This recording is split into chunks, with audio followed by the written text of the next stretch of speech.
Сәлеметсіздер ме, балалар? Бүгін біз екінші сабақ түс датчигі бойынша түстің ауыстырып қосқышы арқылы түстерді анықтап, сол түстерді көргенде роботтың белгілі бір іс-әрекетті жасауы жайында қарастырамыз.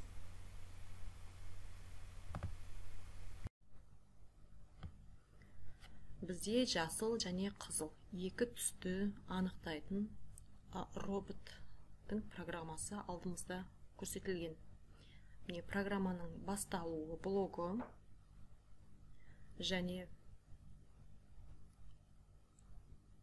біз моторды таңдаймыз, моторды қосамыз. Ең бірінші батырманы бассақ, моторды өшіру, моторды қосу және мотордың тағы да біраз режимі бар. Соны моторды қосатын болсақ, алдыға қарай жүру. Қозғалыс бағытын қоямыз. Жоғары қарай стрелка, алдыға қарай жүру. 60, екіншісі 60-шы жылдамдық. Жылдамдығы 60, айналым 5. Айналым үшіншісі айналымды көрсетеді. Келесі ауыстырып қосқышты таңдаймыз. Яғни 3 режимі бар ауыстырып қосқыш. Бірінші қызыл түсті, екінші жасыл түсті қоямыз. Екінші режимде. Үшінші мына анықталмаған түсті таңдаған себебіміз оның қасында тұрған нүктені егер көрсеңіздер, бұл міндетті түрде таңдалуы керек. Егер біз мына анықталмаған түсті таңдамай екі режимін ғана алатын болсақ, қызыл және жасыл түсті анықтайтын. Онда осы нүктені не жасылға, не қызылға қоюымызға тура келеді. Екеуінің бірін таңдайтын болсақ, робот қай түс таңдалып тұрса, сол түсті көргенде ғана, сол түстің блогының ішін, сол түсті көргендегі іс-әрекетті ғана жасайды. Екінші мысалға жасыл түс таңдалмай, бізде міне нүкте қызыл түске қойылатын болса, онда ол жасыл түстің көрсеткен іс-әрекетін жасамайды. Сол себепті біз үшінші нұсқаны таңдап, анықталмаған түсті қойып қойдық. Бұл дегеніміз не? Бұл әрқашан жасыл түспен қызыл түс кезіккенге дейін алдыға қарай жүре береді деген сөз. Ең басындағы таңдалған блок, міне ең басында іске қосқанда роботты. Сол кезде міне алдыға қарай жүр, 60-шы жылдамдықпен 5 айналым. Айналым саны 5. Сол сияқты бұл да алдыға қарай жүре береді, бірақ жылдамдығын өзгертеді 75 және айналым саны 3 деп өзгертіп алдыға қарай жүре береді, алдынан қызыл және жасыл түс кезіккенше. Енді қараңыздар, үстіңгі жақта қызыл түс тұрған режимде робот қызыл түсті көргеннен кейін кері қарай қозғалады. Не себепті? Себебі қызыл түс таңдалған блокта қарасаңыздар, стрелка төмен қарай тұр. Стрелка төмен қарай тұр, жылдамдығы -75, айналым саны 3. Ал жасыл түс таңдалған режимде, егер жасыл түсті көріп қалса, ол бұрылыс жасайды дейтін. Алдыға да артқа да қарап жүрмейді, бұрылыс жасайды. Жылдамдығы 32, айналым саны 1 дейді. Бұл бұрылыс жасайды. Енді программаның алгоритм аяқталғаннан кейін роботтың әрекеті дейді. Енді қызыл түсті ол басқа түстерде міне алдыға қарай жүре береді, қызыл түсті көрсе кері қарай қайтып кетеді, қашып кетеді деген сөз. Жасыл түсте айланып тұрып қалады. Ол ең алғаш жасыл түсті көрсе де сол жасыл түстің ішінде айналып тұрып қалады. Ол алдыға, артқа жүріп барып, әйтеуір соңында жасыл түсті көрсе де айналып тұрып қалады. Яғни программа сол жерден бітеді деген сөз. Сонда бұл программаның аяғы сіздерден сұрап тұр. Робот жасыл алаңға түсіп бұрылыс жасайды. Робот қызыл өріске түсіп бұрылыс жасайды дейді. Қызыл өріске түскенде біз көрдік, ешқандай бұрылыс жасамай, тек кері қарай қайтатын. Робот жасыл алаңға түсіп артқа жүреді дейді. Жасыл алаңға түскенде артқа жүр деген команда жоқ. Робот жасыл алаңға түсіп артқа қарай жүреді дейді. Ондай команда жоқ. Робот қызыл өріске түсіп артқа жүреді дейді. қызыл өріске түсіп артқа жүреді, бірақ бұл программаның соңы емес. Ең соңында робот жасыл алаңға түседі, айналып тұрып қалады. Енді оны жасыл алаңнан біз шығаруымыз үшін басқа түсті көрсетуіміз керек. Сол кезде ол алдыға қарай жүретін болады, басқа түсті көрсетсек. Келесі екінші тапсырмада 8-ші өріс, яғни күлгін түсті көргенде не істейді дейді. Күлгін түсті көргенде не істейді ол? Күлгін түсті біз ол роботқа таныстырған жоқпыз. Ол тек қана қызыл және жасыл түсті таниды. Қалған түстердің бәрін анықталмаған деп есептейді де, яғни 3 айналым жасап алдыға қарай жүре береді. Үшінші тапсырмада программалық кодты оқып, роботтың қозғалысты тоқтатуының себебін анықта дейді.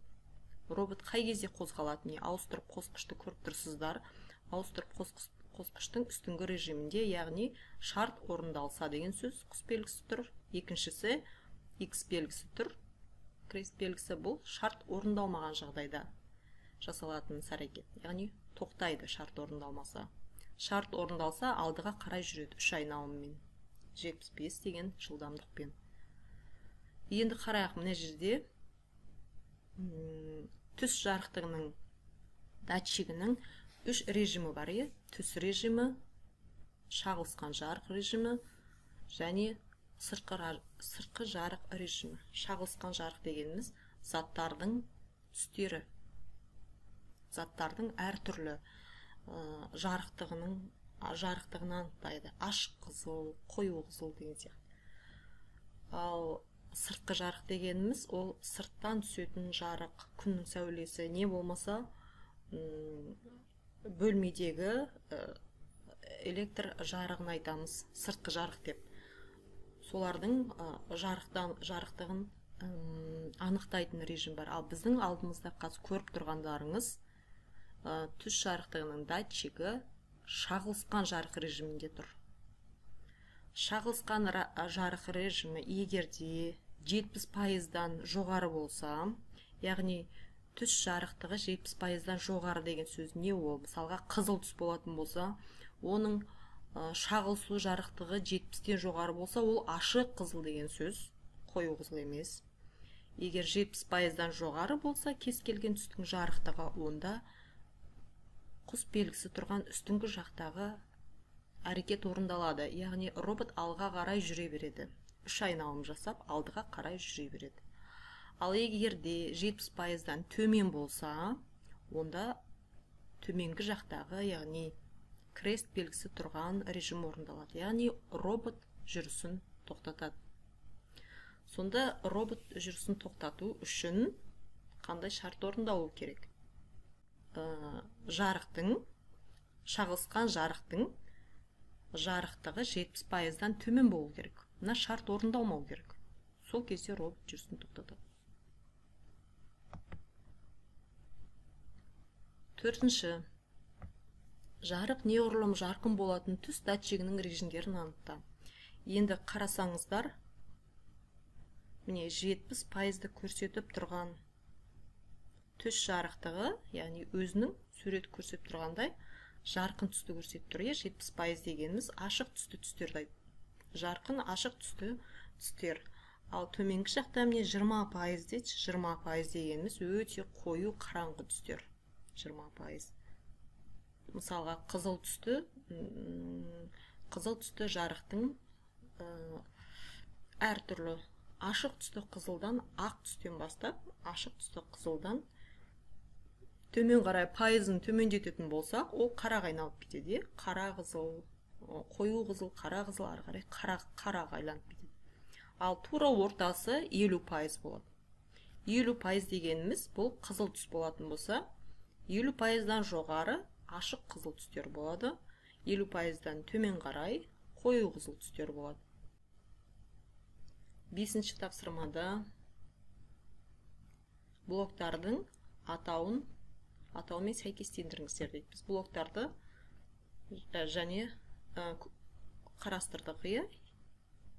Программаның басталуы, міне секундомер белгісі тұрған бұл күту. қанша секунд күту керек екенін мына жерде көрсетесіздер. Бұл дыбыс шығару блогы. Келесі блог алдыға қарай жүру. Яғни 3 айналыммен 60 жылдамдықпен алдыға қарай жүру. Яғни бұл рөлдік басқару мотор. Келесі бізде ауыстырып қосқыш. Екі режимнің бірін таңдайды деген сөз. Бұл яғни басқа түстердің барлығында алдыға қарай жүре береді, анықталмаған түстерде. Ал жасыл түске келген кезде кері қарай, яғни стрелка астыға қарай тұр, кері қарай жылжиды. Осымен тапсырмалар түсінікті болса, орындап көріңіздер. Келесі сабаққа кезіккенше сау болыңыздар.